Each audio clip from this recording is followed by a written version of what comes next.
Well, good morning. I'm going to come to talk to you guys about a few things that I'm learning about habit formation and how to form better habits. I see this a lot, and so I want to approach you guys with a solution that I know can work for you. It takes time to build new habits, and from the research I'm doing, I'm learning that our brain actually wants and desires habitual routine. Okay, so there is a difference between different forms of habits. There are habits that become automatic, and these are the things that you do without thinking about it. If you think, how did you back your car out of the driveway? How do you brush your teeth? Do you decide to tie one shoe versus the other first? You don't think about those things because you've already learned the behavior. You've already learned the pattern.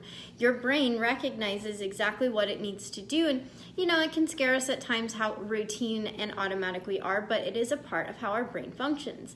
It is to save us time and energy because we do all of the things that you don't think about, like breathing or, digestion, things like that. So our brain is, turning all the time, having to force information in different areas. So it's kind of like taking the anxiety off of our brain, okay? If you want to say it like that. So what you need to do in order to try to change something, you have to identify what it is exactly that you want to change, but you also have to pay attention to your own patterns. So this doesn't mean you have to go drastic. This means if you want to change something, you have to approach it and know what it is. Okay, so we have this cue, routine, and reward system that we go through, and they identified this. MIT researchers identified this little circle, okay? And they said it's because our brain wants the desired response and reward. So it's no different than when you're training a puppy to go to the bathroom outside. A lot of people use treats and reward systems or love or whatever it is they're going to get when you're training an animal, you want it to do what you're trying to get it to do. Our brain is the same way. We want our reward at the end of doing something good.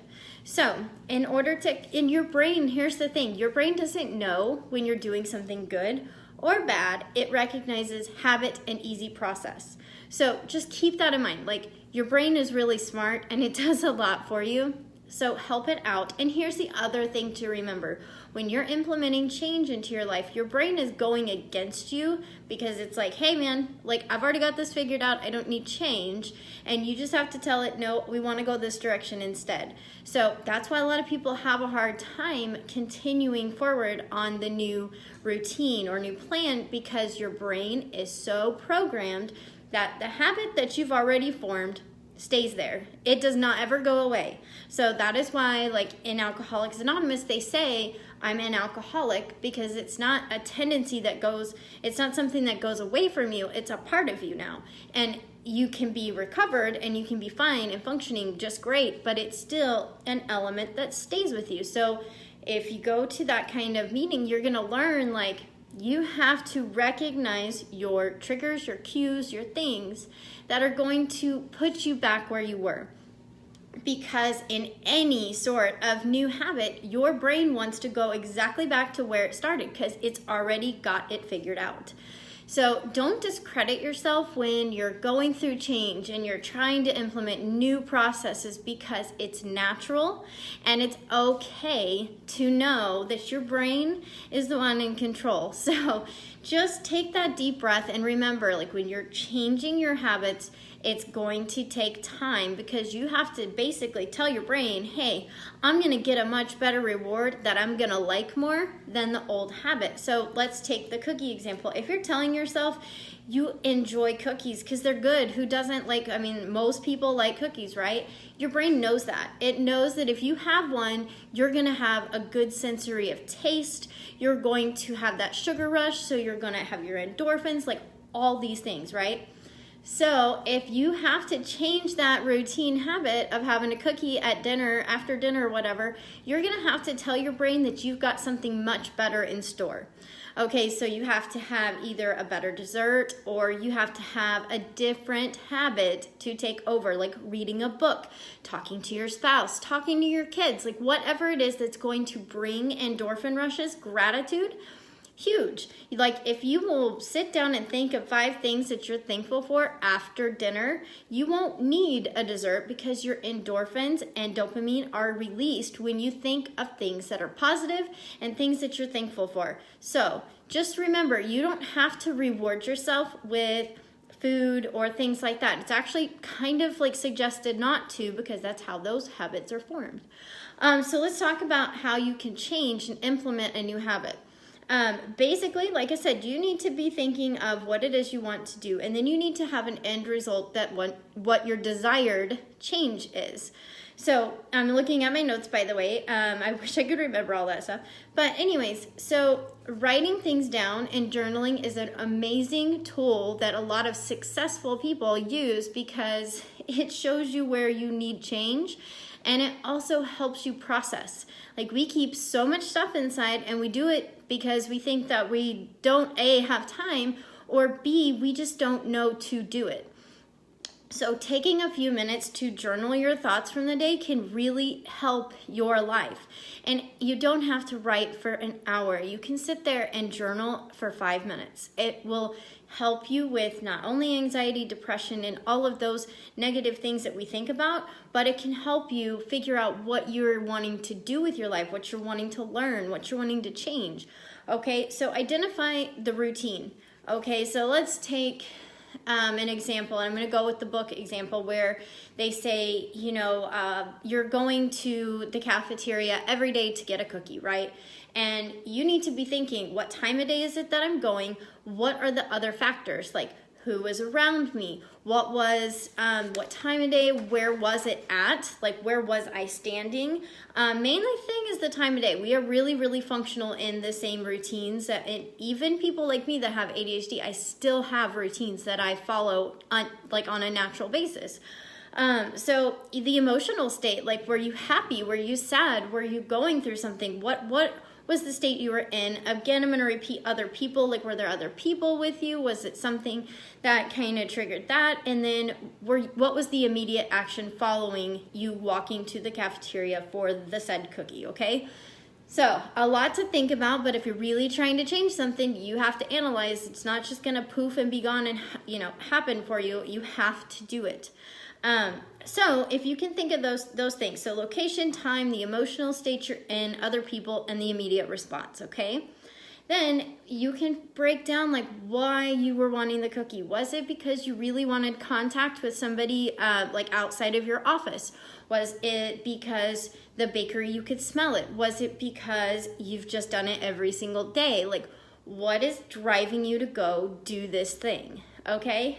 And then basically knowing that distractions are the easiest way to get you off your routine of a new habit, because we have so much going on that we can go and grab a box of cookies and eat the whole thing and not realize it because we're on our phone, we're watching TV, whatever it is that's getting you distracted, somebody's talking to you, whatever it is. So just knowing that those outside things around you can really bring you outside of a habit that you're trying to build. Just knowing that alone will help you a lot. And then going back to the cue, routine, and reward. So knowing that your brain desires a reward, it just does. When you're taking out a negative habit, when you're taking out a negative habit, you have to replace it. Your brain is like a teeter-totter. It does not want something taken off of it. It just goes nuts. So you have to balance it back, and you balance it by adding in a new habit. It can be something as simple as singing your favorite song. Your brain doesn't care. It just wants something new. And so that's where a lot of people fail themselves. Okay, I hate using that word. It's just not a good word. But when you let yourself down and changing your habits, like it's because you're not replacing it. Okay, if you replace it, you'll do really good. It takes time because, again, your brain, the neurotransmitters are already focused and lasered in on exactly what it wants to do because it's got it figured out. And that goes back to, it's trying to conserve energy. It's trying to do things the most efficiently, effective way for you. And so just remember that your brain is working against you. I'm going to say it again. So just, take it and know what sets the trigger. Okay. First of all, what sets it off, and then what's your routine after it? What gets you to the reward? Is it like, for me, I used this morning. My reward for going and finishing a run is the beautiful view that I get to see, because I know how much I love nature and I know how much it's just calming to me. And that's a whole nother study that I did. But like, there are just things that you can reward yourself that aren't tangible. It's emotional. And those are the biggest bonds that you're going to form that are going to help you get to where you want to be.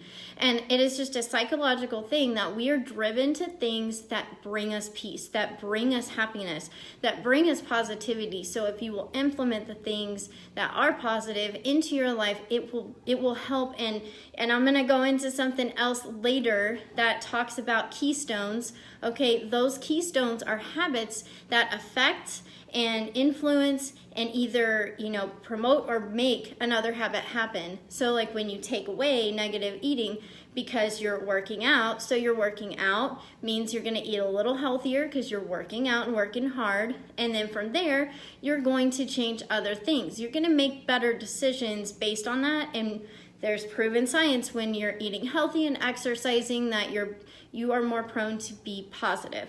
So that's like another part of habits, is that habits can form other habits, or they can help other ones become better.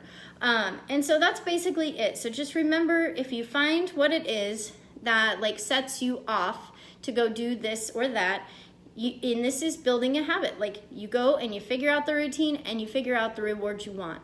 And as long as you do that and you keep it positive, and remember, reward yourself when you do good things in positive ways. Don't reward yourself with food if you're trying to get away from doing that. Like, reward yourself with a positive affirmation. I am successful. That's all you have to say, and your brain will click in there like positivity. That's really all it needs, is that positive reward system. So I hope that this video was information that you needed to hear, and that you can now go out there and do some of the things that you've kind of been putting off because it's scary and it takes time, and we know it. But sometimes when you just know how your brain works, it makes that new habit forming so much easier. So guys, I love studying this stuff. It is what I do best, and it is so great to get to share it with you. So again, thank you, Katie, for your kind words. I really appreciate that. And then thank you for anybody else that's been watching this. I hope you have a great Monday.